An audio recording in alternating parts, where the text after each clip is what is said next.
진통을 거듭하던 내년도 예산안 협상이 어제 극적으로 타결됐습니다. 오늘 국회 본회의에서 처리할 예정인데요. 모처럼 여야가 합의점을 찾았지만 검찰이 민주당 이재명 대표를 소환 통보했다는 소식이 전해지면서 전국은 또 한 번 흔들리고 있습니다. 여러 가지 정치권 이슈들 짚어보겠습니다. 이종근 시사평론가, 김유임 전 청와대 여성가족 비서관 나오셨습니다. 어서 오시죠. 네, 안녕하십니까. 네, 우선 예산안 문제부터 좀 다뤄보겠습니다. 사실 어제까지만 해도 좀 합의에 이르기 쉽지 않아 보이는 모습이 계속됐는데 극적으로 좀 타결이 됐습니다. 그 배경 어떻게 봐야 될까요? 사실 돌아보면 극적으로 합의되지 아니한 예산안은 없습니다. 그러니까 재작년 네. 어느 해든 아주 진통을 거듭하고 전혀 안 될 것 같으면서 바로 타협안이 도출이 되는 경우가 많았거든요. 그만큼 사실 예산안 자체의 문제도 있지만 쟁점 법안들이 함께 묶여 있기 때문에 서로 간에 올해 내로 꼭 통과시켜야 되는 어떤 법안들 이런 것들을 서로 타협을 보다 보면 마지막까지 사실 진통을 겪을 수밖에 없을 것 같아요. 이번에 한마디로 말씀드리면 좀 어떻게 비유가 적절할지 모르지만 치킨집에 좀 비유하고 싶습니다. 네. 치킨집에 광고 카피가 이런 카피가 있잖아요. 반반. 무 많이 딱 이번에 좀 반반이었습니다. 그러니까 양념 반, 프라이드 반. 이 말씀을 왜 드리냐면 서로 간에 쟁점이 됐던 부분들을 딱 절반씩 예산을 네. 깎은 거예요. 이를테면 윤석열 정부가 그렇게 하고 싶었던 또 드라이브를 걸었던 행안부, 그 경찰국이라든지 또는 법무부의 인사정보관리단 이것을 인정해 주길 바랐거든요. 그런데 인정할 수 없다. 예비비로 가라 그랬는데 예산을 딱 반만 줄인 거죠. 5억 1천억에서 예산안 50%를 절감한 선에서 일단 이 윤석열 정부 입장에서는 민주당이 인정하는 부분, 그러니까 예산안을 인정했으므로 존재 자체가 인정된 부분으로 사실 명분을 얻었고 또 지금 그 민주당 입장에서는 전부 깎고 싶었으나 어쨌든 반을 깎아냈다는 그런 어떤 실리를 얻었고요. 거꾸로 또 이재명 당대표 어떤 브랜드라고 할 수 있는 민주당 쪽에서는 공공임대주택이나 혹은 지역 사랑 상품권 있지 않습니까? 네. 그걸 딱 반으로 깎았어요. 그러니까 7천억 원의 그 예산을 하고 싶었는데 3,525원 딱 절반을 깎았습니다. 그러니까 절반이라고 말씀드린 건 이렇게 합의점을 딱 일치를 시켰죠. 그런데 다른 부분도 많습니다만 사실 그 프라이드를 전체 다 먹고 싶은 국민도 있을 거고 또 양념으로만 다 먹고 싶은 국민들도 있을 거예요. 하지만 그러나 저는 언제나 의회에서는 협상에 타결을 봐야 된다고 봅니다. 네. 협상해야만 한다고 보고요. 완벽하게 자신이 다 가져갈 수 있는 그런 게임의 룰은 없다. 그래서 아쉽더라도 이 정도 선에서 서로 협상을 한 건 의미가 있다고 봅니다. 네. 점심시간이다 보니 또 비유를 듣고 배가 많이 고픈데요. 네. 일단 뭐 이번 예산 타협안 국민의힘과 민주당이 딱 원하는 반반 그 중간에서 만났다 이렇게 표현을 해주셨는데 같은 생각이세요? 이번에 이제 23년 예산안을 법정 시한이 12월 2일이었는데 그걸 포함해서 4번이나 합의 기일을 연기하면서 이제 최종 오늘 본회의에서 의결을 하게 되는데요. 전체 639조 중에서 4조 6천억을 이제 감액하고 또 네. 증액하고 세입 관련한 예수 법안이 이제 오늘 처리가 되는데요. 감액으로 보면은 사실은 문재인 정부 때는 5조 원대였는데 그거보다는 좀 작게 감액이 됐습니다. 네, 저는 이제 그 내용에 있어서 이번에 이제 그 심사 과정에 좀 특이한 점들 네. 예산안과 관련해서 첫 번째 보면은 여당의 원내대표가 협상 권한을 갖고 있지 못했다. 그래서 막판에는 보통 이제 그 상임위나 예결위가 끝나면은 일괄 타결을 하게 돼요. 여야가 이제 원내대표단들이 이번에 정책위의장까지 같이 했는데 일괄 타결하려면은 사실은 이제 대표단이 의결권을 갖고 있어야 되는 거죠. 근데 그걸 갖고 있지 못하기 때문에 막판에 이제 의장이 그 중재안을 냈는데 실질적으로는 이제 거기에 임하지 못했죠. 그래서 박홍근 원내대표가 대통령과 그럼 직접 말하겠다 이렇게 할 정도로 여당이 좀 그 협상권을 갖지 못했다라는 것이 좀 특징 중에 하나이고요. 두 번째로 보면은 이제 보통 그 예산안은 대통령의 국정 운영의 1년 농사인 거죠. 그래서 대통령 입장에서는 국회가 이제 심사 의결권을 갖고 있기 때문에 굉장히 이제 국회에서 통과되기를 적극적으로 가서 설명도 하고 협상도 하게 되는 과정을 거치는데 우리 윤석열 대통령은 아예 야당은 만나지도 않고 역대 정권들을 보면은 최소 2달 이내에는 야당들을 다 만났어요. 문재인 대통령 같은 경우는 15일 만에 야오당 대표들을 만나서 협조를 부탁하고 또 국민들 입장에서 또 협상의 정치가 되겠구나라는 희망을 갖게 되기도 했습니다.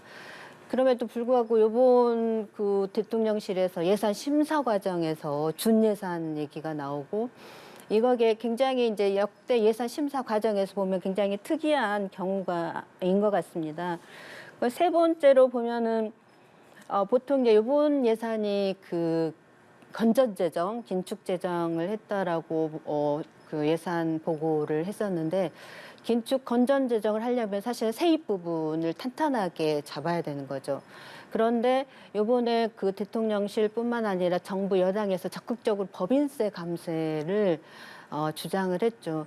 야당에서는 추초 부자 감세다라고 반대를 많이 했고 이것이 이제 예산을 협상 과정에서 굉장히 난항을 거치는 주요한 이유 중에 하나였다라고 생각을 합니다.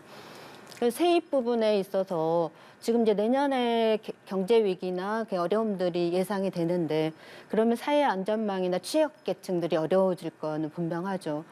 그런 걸 대비해서는 서민 예산, 민생 예산들이 중요하고 이 부분에 지출을 확대하려면 세입이 굉장히 중요하게 되죠. 근데 실제로 이번에 그 예산 편성 제출안에 보면은 법인세 그 인하의 그 대상이 보통 법인이 한 84만 개 정도 있는데 103개 기관이에요. 그리고 그 법인들은 실질적으로는 이제 시장에서 생존 경쟁력이 있고 글로벌 기업들인 거죠. 그런데 이 법인 세율을 3% 인하하는 비용이 이제 법제처에서 얘기하면은 5년간 73조. 그러면 1년 후 따지면 10수억 원을 세수가 들어오면 이걸로 민생 지출 예산들을 편성을 할 수 있는데 세입과 관련해서 법인세이나 종부세이나 금투세이나 이 부분에 굉장히 협상이 어려웠다는 게 굉장히 특이한 점인 것 같습니다. 네. 그 정도가 제가 조금 더 제 말씀을 좀 보태면 이겁니다. 역대 저도 이제 특징을 좀 말씀드리면 역대 어떠한 야당도 첫 번째 정부의 첫 번째 예산안을 이렇게 발목을 잡은 적은 없었다는 거예요. 왜냐하면 그 다음에는 예를 들어서 2년차, 3년차, 4년차에는 사실상 첫 번째 해의 국정 운영의 결과물들이 나오기 때문에 국민들도 그 결과물을 먹고 성적표를 매길 수가 있거든요. 그래서 야당 편을 많이 들어줄 수도 있어요. 야당의 삭감안에 왜냐하면 첫 번째 어떤 그 예산안을 놓고 국정 운영의 결과를 나오니까. 근데 이번엔 아무런 결과가 나올 수가 없는 상황이 있잖아요. 왜냐하면 작년 예산안을 갖고 올해 한다고 하더라도 문재인 정권에서 만든 예산안을 갖고 올해 한 6개월, 7개월간 지금 국정 운영을 한 거니까. 그렇다면 헌법 54조에 나왔듯이 예산 편성권은 행정부에 있고 그렇게 공약을 해서 어쨌든 당선된 대통령이니까 한번 해봐라라는 그런 의미로 그렇게까지 뭐랄까요 쟁점 법안을 올린다던가 이렇지 않은 그런 그 사례들이 지금까지 첫 해에는 좀 있었거든요. 그런데 이번에 보면 예산 편성권까지 마치 그 야당한테 있는 듯이 아예 자신들이 하는 거를 증액시켜달라 하고 무리하게 그것도 수조 원가량 예를 들어서 6조 원에 가까운 그 공공임대주택을 해달라 이런 예는 사실 없었거든요. 그렇게 야당이 편성을 할 권한은 없어요. 그런데 물론 6천억에서 지금 이 타협은 받지만 이런 부분들은 사실상 앞으로도 예를 들어서 정권이 바뀌어서 민주당 계열의 정부가 첫 해 뭔가를 하려고 하는데 국민의힘이 야당이 돼서 다수당이 돼서 자신들의 어떤 브랜드로 어떤 예산안을 집어넣으려고 해서 과연 민주당은 들어줄 것인가? 그렇진 않거든요. 그래서 앞으로도 그런 관행 첫 번째 정권의 첫 번째 해에 그런 그 국정 운영과 관련된 예산안은 좀 들어주는 것이 사실은 상례가 아닌가라는 생각이 들고요. 그런 면에서 사실상 대통령한테 너무 재가를 바라는 거 아니냐라는 그런 이야기도 전체적으로는 봤을 때 이번에 대통령이 당선이 돼서 하려고 했던 것이 너무나 많이 지금 발목을 잡혔기 때문에 여당 원내대표로서는 대통령실에 대해서 어쨌든 의식을 안 할 수밖에 없는 그런 상황이었던 것이고요. 마지막으로 예산 말씀을 하셨는데 5조 원이 그 상내로 깎였다고 하지만 정확하게 5년 동안 평균을 해보면 지난 5년 동안 7조 7천억이 깎였더라고요. 평균 잡으면. 그런데 그때는 사실 계속 증액을 했었어요. 이 400조 원에서 시작해서 600조 원으로 끝났거든요. 그런데 이번에는 그 지출 규모를 줄여보자. 특히나 재량 지출력으로 해서 정부가 재량으로 할 수 있는 그런 전체 금액을 보면 문재인 정부 때 20조였다면 지금 7조 원밖에 재량 지출이 없는 어떤 상황이에요. 그래서 추경호 경제부 장관이 이번에 그렇게 비교를 한다면 굉장히 적다. 그러니까 1조 5천억 원 정도로 사실 삭감하는 게 옳다 하는데 그래도 4조 원까지 지금 깎이지 않았습니까? 그러니까 이 4조 원이 덜 깎였다기보다는 정부 입장에서는 더 깎였다라는 입장이라는 거죠. 네, 참 두 분 말씀만 듣더라도 여야 모두 좀 아쉬움이 남겠지만 민생을 위해서 한 걸음씩 양보를 해서 결국 국적 타결됐습니다. 오늘 본회의에서 좀 표결이 이루어질 예정이고요. 또 다른 부분이죠. 여야가 합의를 해서 빠르게 좀 진행을 하고 있는 부분이 이태원 참사 국정조사입니다. 국정조사 특별위원회가 2차 현장 조사를 진행하는데 사실 이 기간 자체가 내년 1월 7일까지로 얼마 남지 않았거든요. 앞으로 어떤 부분이 중점적으로 이루어질 것 같나요? 일단 지금 오늘 구속영장과 관련돼서 용산 경찰서장, 용산 소방서장 구속 다시 한번 지금 영장이 영장 실질심사가 이루어지고 있는 것 같습니다. 그 선이 아니라 그러면 이건 실무적인 어떤 책임이잖아요. 실무적인 책임이 아니라 정확하게는 국가의 시스템 전반에서 어떠한 것이 문제냐. 그 시스템이 그 전부터 매뉴얼화돼 있는 것으로 알고 있고요. 또 문재인 정부에서도 이런 재난까지 포함해서 위기, 안보 위기다. 그러니까 국가안보가 개인안보의 차원에서 영역을 확대하는 건 세계적인 추세이니까요. 그런데 제가 보더라도 이번에 그럼 그 매뉴얼, 국가가 갖고 있는 시스템의 매뉴얼대로 됐는지 그리고 책임, 그러니까 실질적으로 실무자의 책임보다 그 윗선, 실제로 책임을 져야 될 권한이 많은 만큼 그만큼 책임을 져야 될 그 라인은 어디까지인가. 이 두 가지죠. 시스템이 제대로 정말 작동을 했는지 그 시스템을 운영하는 총 책임자의 책임은 어디까지인지 이 두 가지가 남은 기간 동안 적게 남았든 많이 남았든 핵심적으로 바라봐야 될 포인트가 아닌가 싶습니다. 네.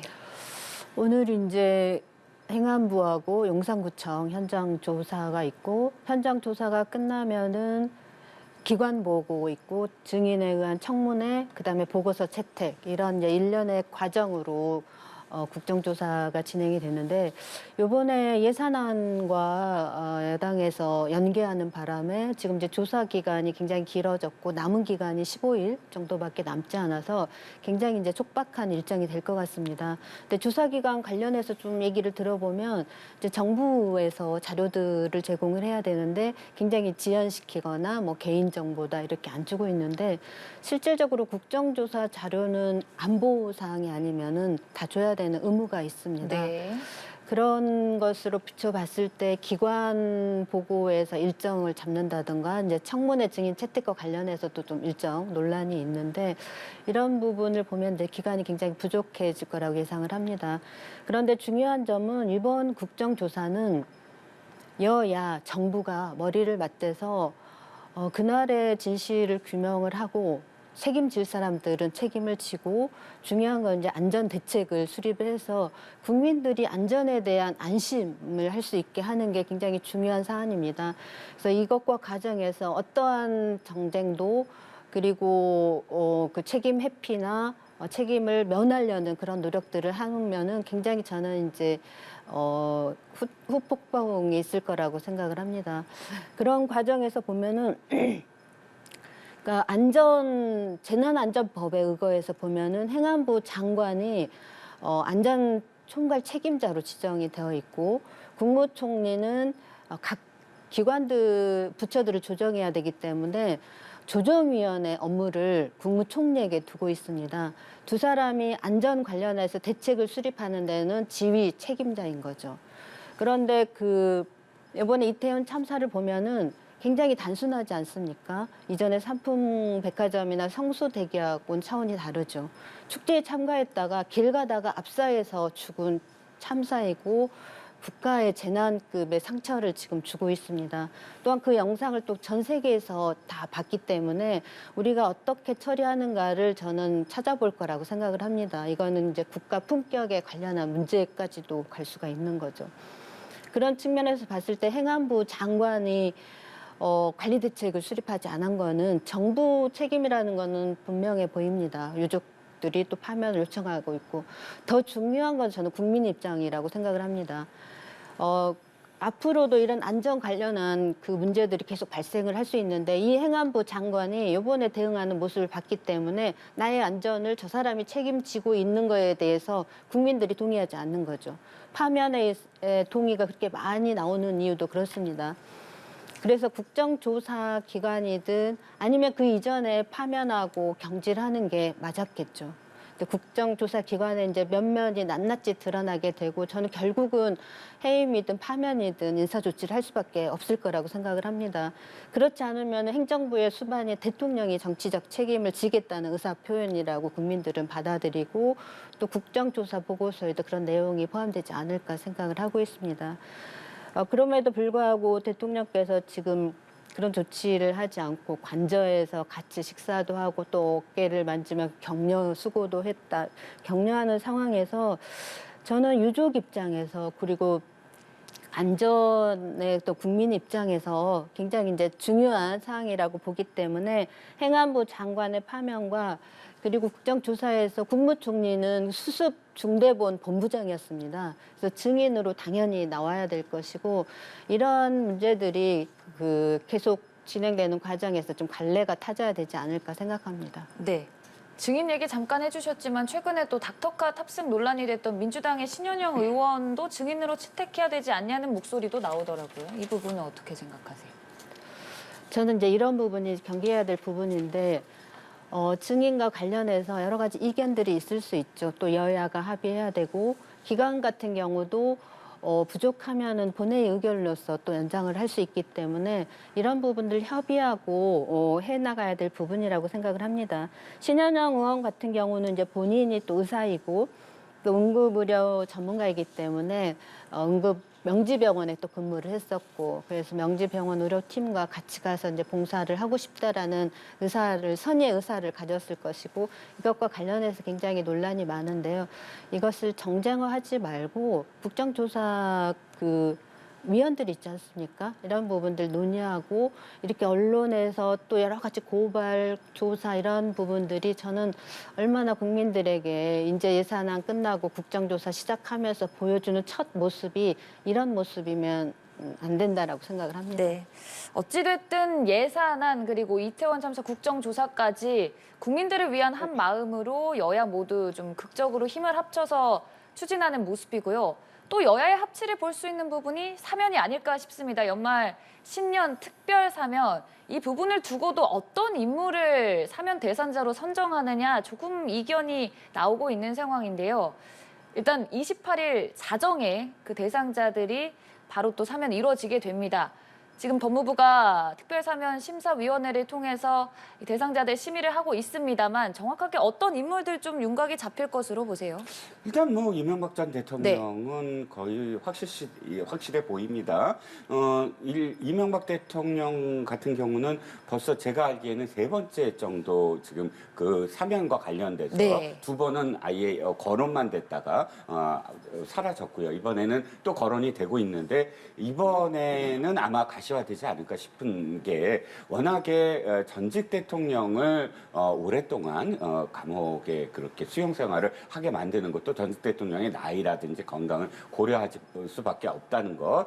전직 대통령의 특히나 이명박 전 대통령의 그런 혐의라든지 또는 그런 이 범죄의 내용이라든지 이런 부분에 동의하지 않는 분들도 분명히 계시겠지만 왜 전직 대통령에 대한 어떤 사면이 이루어져야 된다라는 기반이냐면 이 선거가 있었거든요. 선거에서 투표라는 어떤 과정이 있었습니다. 그 투표라는 과정은 어찌됐든 이미 끝난 부분 그리고 그 투표를 했던 분들은 물론 실망을 했던 분들도 있지만 그것이 단순히 뭐 정치적 효능감만이 아니라 지역적인 문제라든지 계층적인 문제라든지 그런 갈등 구조 속에서 선택한 사람들에게는 마음의 상처가 남을 수밖에 없는 것이거든요. 그래서 그래서 그 갈등을 해소하는 마음의 상처를 치유하는 어떤 부분으로 사실 전직 대통령의 사면이 이루어져 왔는데 한 가지 아쉬운 것은 지금까지의 관행은 뭐냐면 전직 대통령과 관련해서 상대 진영의 대통령이 사실은 그 반대쪽 진영의 전직 대통령을 사면해 주는 게 하나의 관례처럼 되어 왔거든요.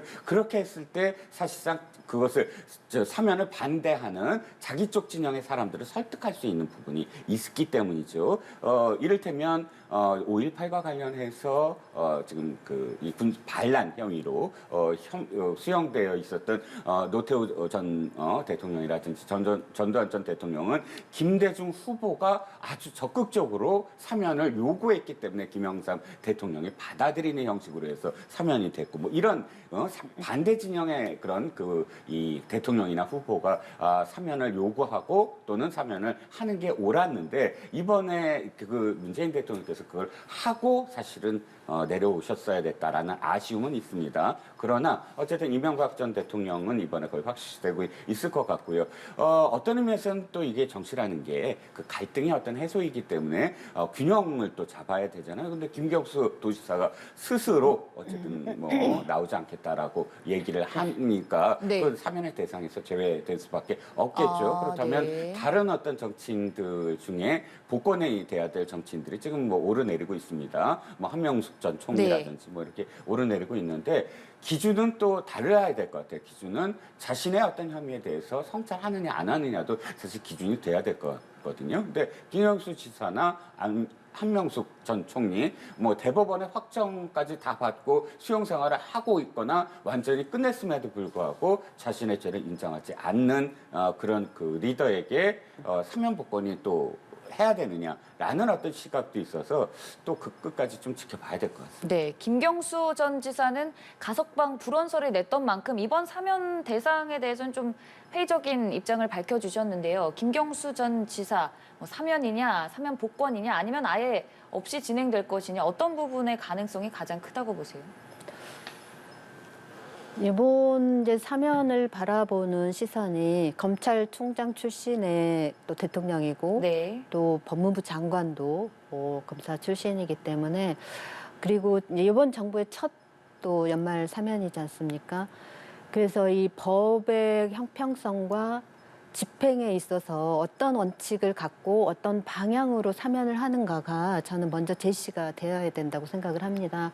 누구 지금 이름들 이렇게 검양이 되고 있는데 MB 같은 경우는 실질적으로 여론조사에서도 사면제 지금 수용 기간에 남은 기간이나 그 범죄 내용으로 봤을 때 사면에 대해서 반대하는 입장들이 많이 있죠. 김경수 지사 같은 경우는 사실은 이제 문재인 대통령의 선거와 관련돼 있고 또 도지사 시절에 법정 구속되고 지금 굉장히 좀 몸도 아프다고 하더라고요. 문재인 대통령 입장에서는 얼마나 사면해주고 싶었겠습니까? 그럼에도 불구하고 원칙적인 측면에서 그걸 하지 못했던 측면들이 좀 있고요. 그래서 본인이 이제 불원서를 냈기 때문에 굳이 뭐 사면 대상에 포함시키지 않을까 이런 생각은 드는데 네. 저는 사면 방향, 특히 기업인에 대한 사면도 마찬가지고요. 방향과 기준을 좀 잘 제시를 해주고 이게 윤석열 대통령이 앞으로 국정에 특히 법 집행에 있어서 어느 길로 갈 것인가가 가늠자가 될 거라고 생각합니다. 네. 뭐 결과는 28일 0시가 돼야 확실하게 알 수 있겠습니다만 오는 27일 윤석열 대통령이 최종적으로 심의를 하고 또 이 부분에 있어서 여러 요소가 고려될 것으로 보이는데요. 이렇게 좀 얘기를 마무리 짓고 여야 내부 상황 짚어보겠습니다. 민주당의 경우에는 이재명 대표 검찰의 소환 통보 관련해서 이 소환에 응할지 말지 여러 전망이 나오고 있습니다. 일단 28일로 못을 박았는데 이 대표가 응할까요? 응하지 않는 방향이라고 지금 언론의 네. 보도가 나오고 있습니다만 응해야 되지 않을까요? 왜냐하면 네. 이번이 마지막이 되지는 않을 것 같아요. 이번에는 성남FC와 관련된 성남 지검의 지금 소환이지만 남아있는 게 한 3가지 정도 더 남아있죠. 아마도 중앙지검에서 대장동 수사라든지 뭐 이런 부분들 또 변호사비 대납 사건이라든지 그게 아마 수원지검인 것 같고요. 이렇게 해서 나머지 어떤 부분들도 계속 이어지고 있는데 계속 그것을 소환에 불응할 경우 과연 여론이 이 이재명 당대표에게 유리할 것인가. 실제로 이것이 떳떳하다면 나가서 직접 소환에 응해서 자신의 혐의를 더는 것이 당에 대한 부담이 참 있다는 거예요. 당대표잖아요. 지금 당대표는 당의 미래를 언제나 담보를 해야 되고 당의 미래에 대해서 이야기해야 되는데 지금 이재명 당대표의 근 한 1개월여 기자들 피하고 있죠. 제가 알기에는 기자들에게 한마디도 지금 출퇴근이라든지 이동 간에 답변을 하지 아니하고 있고 또 특히나 취임 100일 기자회견은 어떤 상례거든요. 자신에 대한 얘기가 아니라 당에 대한 이야기를 해야 되는 당대표로서 근데 취임 100일 기자회견도 하지 아니하고 직접 국민들을 만난다는 이유로 지금 민생 행보라고 해서 지역을 돌고 있는데 언제까지 사실 당에 부담을 줄 것인가도 당내에서도 목소리가 나오기 시작할 거고요. 그래서 저는 이런 문제와 관련돼서 이것을 정치적인 어떤 해석으로만 계속 몰아가는 것보다는 당의 부담을 지어주지 않고 당은 당대로의 어떤 그 앞으로의 행보를 계속해라. 나는 나의 어떤 혐의에 대해서는 내가 책임지겠다라는 태도가 정치인으로서 바람직한 그런 리더십의 태도가 아닌가 싶습니다. 네, 이재명 대표의 검찰 소환 조사를 두고 민주당 내부적으로도 좀 의견이 갈리더라고요. 해야 된다고 보세요? 일단 28일은 물리적으로 불가능할 것 네. 같고요. 그날 본회의가 있고 정보조직법이나 여러 가지 법안들이 이제 심사되고 당 대표이면서 현역도 국회의원이지 않습니까? 그날은 어려울 것 같고 이제 민주당 내에서 보면은 보통의 이제 국회의원이나 지역 유지들 이런 소환을 할 때는 이제 일정들을 사실은 협의를 하죠. 근데 이번에는 이제 팩스 한 장 보내서 이제 소환을 했다고 하는데 결론적으로 이제 가지 못하는 날짜가 된 거 아닙니까?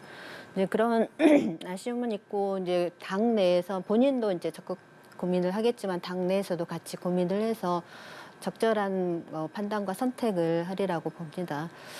저는 이제 이번 대장동 건으로 소환이나 이런 조치가 있지 않을까 했는데 네. 뜬금없이 또 이 FC로 와서 대장동 같은 경우는 사실은 이제 공소장의 공모 관계나 이런 뇌물이나 이런 부분들은 이제 입증을 하지 못했죠. 그리고 이제 배임 일부분만 남았는데 사실은 저는 또다시 대장동에 의해서 단체장의 정책 결정 과정을 사법적 잣대로 처벌하는 잘못을 다시 또 저지르고 있다라는 생각이 듭니다.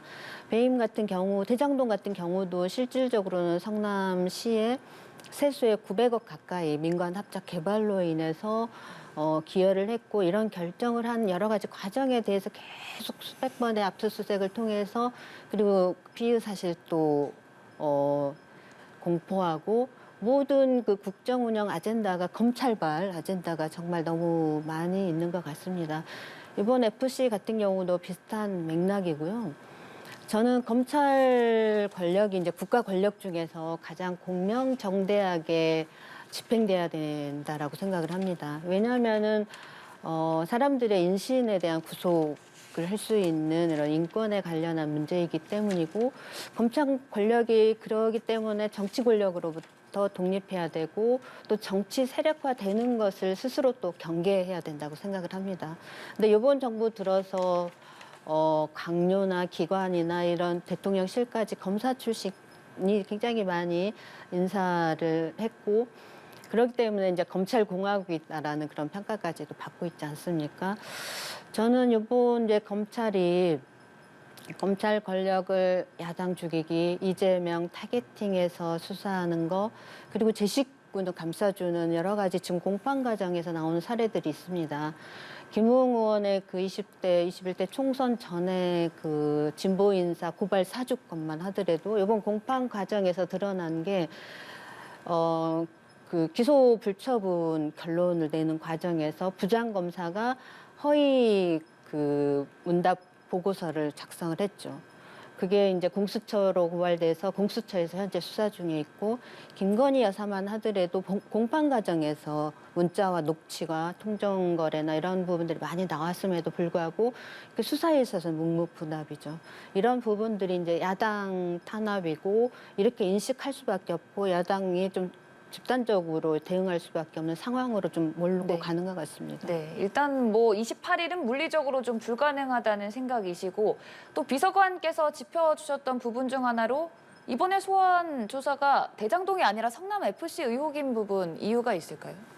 성남 FC 부분이 가장 먼저 수사가 이루어졌고 네. 또 경찰이 아예 9월 13일 날 기소 의견으로 이재명 당시 시장과 관련돼서 이재명 시장을 기소 의견으로 송치를 했어요. 이게 검찰이 갑자기 이게 수사가 한 게 아니고요. 그리고 실질적으로 이 성남 FC와 관련해서는 수사가 굉장히 빠르게 진척이 됐고 단순한 문제였거든요. 이번에 압수수색을 해봤더니 두산건설과 네이버와 관련해서 각종 그런 어떤 청탁과 관련된 뭐 요구, 예를 들어서 뭐 용적률이라든지 체납이라든지 이런 비율을 높이고 줄이는 것과 관련된 요구가 있었다. 대가성이 있었다. 그 공문들이 발견이 되는 바람에 실질적으로 혐의가 드러났고 그래서 아주 빠르게 진행이 됐어요. 이거는 뭐 법조계에서 가장 지금 단순하면서도 가장 이르게 그 기소가 될 수 있는 부분이 성남 FC다라는 건 공공연하게 지금 나와 있던 어떤 부분이기 때문에 그리고 차례대로 가는 것이거든요. 대장동과 관련해서 이게 지금 대장동은 중앙지검이고 여기는 성남지검이니까 이 각각 자신의 어떤 그런 그 흐름대로 가는 것이지 대장동이 안 됐다고 뭐 또 성남 FC 먼저 한다. 이거는 지금 법조의 어떤 그런 흐름을 좀 정치적으로만 좀 해석하는 게 아닌가 싶은 생각이 듭니다. 네. 근데 성남 FC만 하더라도 실질적으로 성남 FC가 이제 성남의 시민 구단이잖아요. 그래서 이 기업의 인허가 과정에서 혜택을 주고 광고를 유치하는 대가성이 있는 거냐. 이 부분과 관련하고 또 광고가 개인 사익을 위해서 유용된 측면이 있느냐. 이런 어떤 사실도 증명된 게 없고 증거 자료도 네. 없죠. 그런 과정에서 이거에 대해서 이제 소환 조사를 이제 통보를 한 거고 성남 FC만 하더라도 그 성남시 조례에 성남시장에게 의무 사항을 부여를 했습니다. 기업과 기관과 단체에 적극적으로 로비를 해서 이 FC 운영 자금들을 마련을 해라라는 게 이제 조례 시장의 의무 사항이고요. 이것과 관련해서 인허가 과정에서 어떤 불법적인 인허가를 했다거나 특히 제3자 뇌물죄 같은 경우는 판례 태도에 있어서도 굉장히 이제 조심스럽게 바라보는 거잖아요. 이게 실질적으로 공모나 정치적 이익을 위해서, 개인적 이익을 위해서 어떤 것들을 했는지가 증명돼야 되는 상황들이고요. 그래서 FC 관련해서는 이제 지자체 업무들에 대해서 좀 검찰이 좀 잘 이해를 했으면 네, 좋겠는데요. 알겠습니다. 지자체에서는 기업 유치를 위해서 굉장히 노력을 하고 어떨 때는 부지도 제공하고 세액 혜택도 주고 여러 가지 인센티브를 주면서 기업이 들어오기를 바라고 또 떠나지 않기를 바라는 게 기업 그 단체에 있어서 굉장히 이제 중요한 그 시정 중에 하나입니다. 네, 알겠습니다. 지금까지 김유임 전 청와대 여성가족비서관 이종근 시사평론가와 함께했습니다. 고맙습니다.